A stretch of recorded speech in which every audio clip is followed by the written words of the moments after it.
নামাজ নিয়মিত আদায় করা। নামাজ কি করা? নিয়মিত আদায় করা। শবে বরাত আসতেছে, শবে বরাতের মাস না? মানুষ জিজ্ঞাসা করে, হুজুর নামাজটা কবে? নামাজ কবে? যেমন নামাজ বছরে একদিন, নামাজ কবে বলেন আপনারা? আরে নামাজ বছরে কোন দিন? নামাজ প্রতিদিন। নামাজ তো প্রতিদিন, হুজুর নামাজটা কবে? নামাজ তো আল্লাহর বান্দা প্রত্যেক দিনই নামাজ আছে। ফজর আছে, জোহর আছে, আসর আছে, এশা আছে, মাগরিব আছে। নামাজ তো প্রত্যেক দিন, বৎসরে একবার কোনো নামাজ নেই। নামাজ প্রত্যেক দিনই পড়তে হয়। দাওয়ামুস সালাহ, নিয়মিত নামাজ পড়া, নিয়মিত নামাজ অভ্যস্ত হওয়া, এটা হলো আপনার ইকামাতুস সালাহর এক অর্থ। 4 ওয়াক্ত পড়ছেন, ফজর পড়লেন না, ফজর পড়লেন, জোহর পড়লেন না, জোহর পড়লেন, আসরে ঘুমায় আছেন, মাগরিব পড়লেন, এশা পড়লেন না, এইটার ইকামাতুস সালাহ বলে না। ইকামাতুস সালাহ হলো নিয়মিত সবগুলো নামাজ আদায় করা।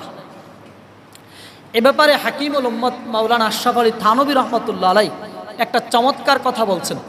সেটা হলো, তুমি যে ফজরের নামাজটা পড়ছো, এই নামাজটা আল্লাহর কাছে কবুল হয়েছে কিনা এটা বুঝার আলামত হলো তুমি যদি জোহরের নামাজটা আবার মসজিদে গিয়ে পড়তে পারো, তুমি নিশ্চিত থাকো ইনশাআল্লাহ তোমার ফজর কবুল হয়েছে। জোহর পড়ছো, আসর যদি গিয়ে মসজিদে পড়তে পারো, তুমি ধরে নাও তোমার জোহর আল্লাহ কবুল করছে। মাগরিব পড়তে পারছো, তুমি নিশ্চিত থাকো তোমার আসর আল্লাহ কবুল করছে। তুমি এশা পড়ছো, তুমি আশা করো তোমার মাগরিব আল্লাহ কবুল করছেন। তুমি ফজর পড়ছো, আবার তুমি ধরে নাও তোমার আগের রাত্রের এশাও আল্লাহ কবুল করছে। কারণ দুনিয়াতে কেউ যদি কাউকে ভালোবাসে, মেহমানকে যদি মেজবানের পছন্দ হয়, মেজবান মেহমানকে বলে দেয় আবার আসিয়েন, আবার আসিয়েন, সপরিবারে আসবেন।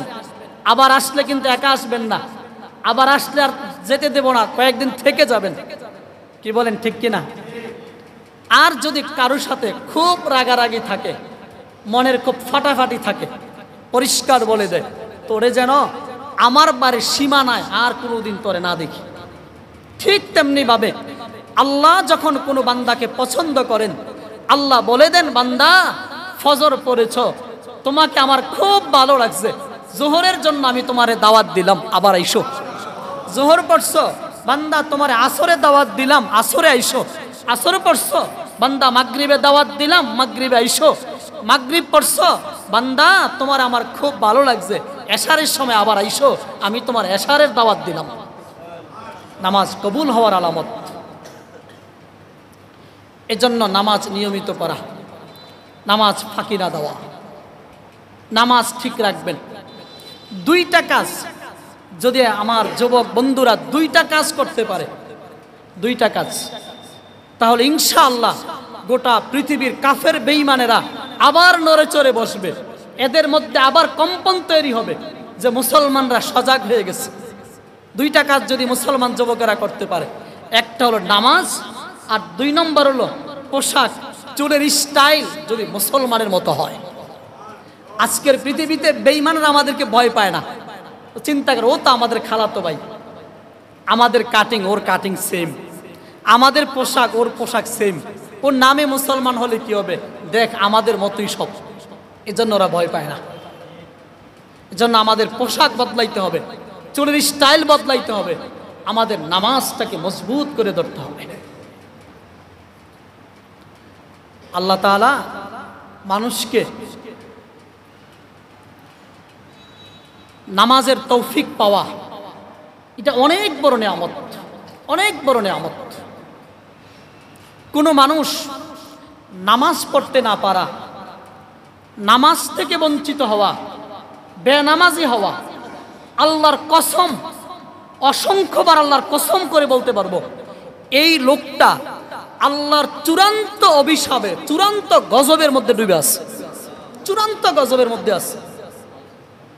আপনি এসি রুমে ঘুমাইতে পারেন, বাড়ি গাড়ির মালিক হইতে পারেন, আপনি বেনামাজি, নিশ্চিত আল্লাহর কসম আপনি আল্লাহর প্রচন্ড রাগের ভিতরে, আল্লাহর গজবের ভিতরে, আল্লাহর গুসার ভিতরে আপনি ডুবে আছেন। বুঝি আপনি ডুবে আছেন, এটা বুঝবেন হাসরের দিন। সেদিন আমরাও দাঁড়াবো, আপনিও দাঁড়াবেন। সেদিন দেখা হবে দোস্ত। ফজর যারা পড়ো না, সেদিন দেখা হবে।